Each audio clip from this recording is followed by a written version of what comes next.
সাধারণ মানুষকে জাগিয়ে তুলতে এক ধরনের রূপান্তর প্রক্রিয়ার মধ্য দিয়ে আছে বিএনপি। কেবল কমিটি গঠন, পুনর্গঠন কিংবা বিলুপ্ত করাই নয়, তরুণদের জাগিয়ে তুলতে নেওয়া হচ্ছে নানা পদক্ষেপ। যদিও বিএনপির নেতারা বলছেন নানা জটিলতায় কাউন্সিল করা যাচ্ছে না, তাই সাংগঠনিক ধারাবাহিকতায় রদবদল হয়েছে বিভিন্ন কমিটিতে, সামনে হবে আরও। বিস্তারিত জানাচ্ছেন Shariful Islam Khan. Shea butter, aloe vera ও ভিটামিন ই সমৃদ্ধ লিলি বিউটি সোপ।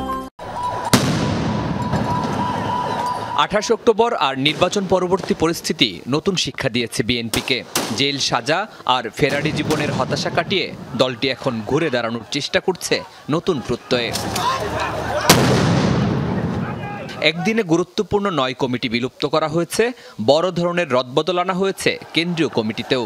সব মিলিয়ে দলের সামগ্রিক পরিকল্পনায় পরিবর্তন আনতে চায় বিএনপি, আবারও মাঠে নামতে চায় নতুন আঙ্গিকে। সার্বিক পরিস্থিতির আলোকে বাংলাদেশ জাতীয়তাবাদী দলের কাউন্সিল করা বড় কঠিন। সে কারণে আমাদের দীর্ঘদিন যেসব জেলা কমিটি, উপজেলা কমিটি, পৌরসভা কমিটি দীর্ঘদিন হয়ে গেছে, সেগুলো আস্তে আস্তে প্রমোটেড হচ্ছে এবং আস্তে আস্তে রিসাবল হচ্ছে। এটা তো প্রক্রিয়াধীন। কর্মসূচিগুলো যাতে আরও ভালোভাবে পালিত হয়, আন্দোলন যাতে আমরা আরও সফলভাবে এগিয়ে নিতে পারি, সেই জন্যই এই কমিটিগুলো করা হচ্ছে। এখানে ব্যর্থতার কোনো প্রশ্ন আসে না, কিন্তু কথা হচ্ছে যে কমিটি তো করতেই হবে। একটা পলিটিক্যাল পার্টি তো হাওয়ায় চলে না, পুরো বাংলাদেশটাই খাবে তারা, তাই না? কেবল কমিটি গঠন, পুনর্গঠনই নয়, পরিবর্তন এসেছে শীর্ষ নেতৃত্বের রাজনৈতিক উপলব্ধি ও ভাবনার জগতে। বিএনপি মিডিয়া সেলের উদ্যোগে এবার তরুণদের জাগিয়ে তুলতে পরীক্ষামূলকভাবে করা হচ্ছে দেশপ্রেম বোঝাপড়ার গল্প শীর্ষক সেমিনার। মানুষের মধ্যে ভোট দিতে না পারার একটা দুঃখ বেদনা বহুদিন ধরে আছে। সেই জায়গাটাকে অ্যাড্রেস করা, মানুষের কাছে যাওয়া, তাদের সুখ দুঃখের কথা শোনা, বোঝা, এটাই আসলে মূলত এই প্রোগ্রামের উদ্দেশ্য। আমরা একেবারেই মানুষের সাথে মিশে গিয়ে তাদের সাথে সুখ দুঃখের কথা জানতে চাচ্ছি, এইটুকুই। মানুষ রুখে দাঁড়াতে চাচ্ছে, কিন্তু কিভাবে রুখে দাঁড়াবে তারা কিন্তু এই বিষয়টা জানে না। সো আমাদের কথা হচ্ছে যে ওই যে স্ফুলিঙ্গ কিন্তু একটাই প্রয়োজন, তো ওইটা জাগানোর জন্য আমরা কাজ করছি এবং এটা খুবই ভাইটাল একটা জায়গা যে মানুষের ভেতরের নিজের উপলব্ধিটাকে জাগানো। এছাড়া নতুন প্রজন্মকে কাছে টানতে দলের পক্ষ থেকে সব সাংগঠনিক বিভাগে ফুটবল টুর্নামেন্ট করছে বিএনপি।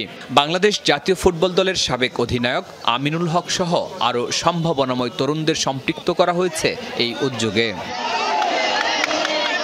এটিও একটি আন্দোলনের একটি মাধ্যম আমি মনে করি, কারণ আজকে আমরা বাংলাদেশের মানুষ যেভাবে প্রতিবাদ করছে বাংলাদেশের গণতন্ত্র ফিরে আনার জন্য, ভোটের অধিকার নিশ্চিত করার জন্য, আমরা এরকম একটি স্লোগান দিতে পারি যে আমরা হারি জিতি বাট বাংলাদেশের গণতন্ত্র ফিরে পেতে চাই। এরকম একটি মেসেজ আমরা দেশবাসীর কাছে পৌঁছাতে চাই। দলের সক্রিয় রাজনৈতিক ও সংস্কৃতি কর্মীদের দাবি, এই ধরনের কর্মসূচির দীর্ঘমেয়াদী প্রভাব আছে, যার সহায়ক হবে বিএনপির দাবি আদায়ে। যে টুর্নামেন্টটা হচ্ছে কোকোস্মৃতি ফুটবল টুর্নামেন্ট 2024, আমরা পাশে থেকে মানুষকে আরও কাছে আনতে চাই। একটা গানের মাধ্যমে, একটা আবৃত্তির মাধ্যমে, কিছু কথার মাধ্যমে, এবং একটা গান মনে রাখবেন, একটা গান কিন্তু অনেক কিছু উলটপালট করে দিতে পারে। আন্দোলন তো চলছেই এবং এই সরকারের পতন না হওয়া পর্যন্ত আন্দোলন চলবে। এর বাইরে আমরা মনে করি যে খেলাধুলার মাধ্যমে, সংস্কৃতির মাধ্যমেও প্রতিবাদ আকারে মানুষের মধ্যে যাওয়া উচিত এবং মানুষের মধ্যে আমাদের পৌঁছানো উচিত। মাঠ পর্যায়ে নেতাকর্মীদের বিশ্বাস, দলের বৃহত্তর কল্যাণেই বিভিন্ন ক্ষেত্রে নতুন সিদ্ধান্ত নিচ্ছেন ভারপ্রাপ্ত চেয়ারম্যান। তাদের দাবি, কর্মসূচি যারা বাস্তবায়ন করবেন সেসব নেতাদেরকেও রাখতে হবে তদারকির মধ্যে। অনেকেই বলে থাকেন রাজপথে যতটা সরব বিএনপি ততটা নয় সামাজিক আর সাংস্কৃতিক আন্দোলনে। এমন বক্তব্যের সঙ্গে একমত বিএনপির প্রায় সব স্তরের নেতাকর্মীরা।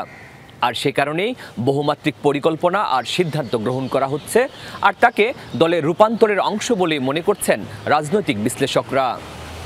শরীফুল ইসলাম খান, যমুনা নিউজ, ঢাকা।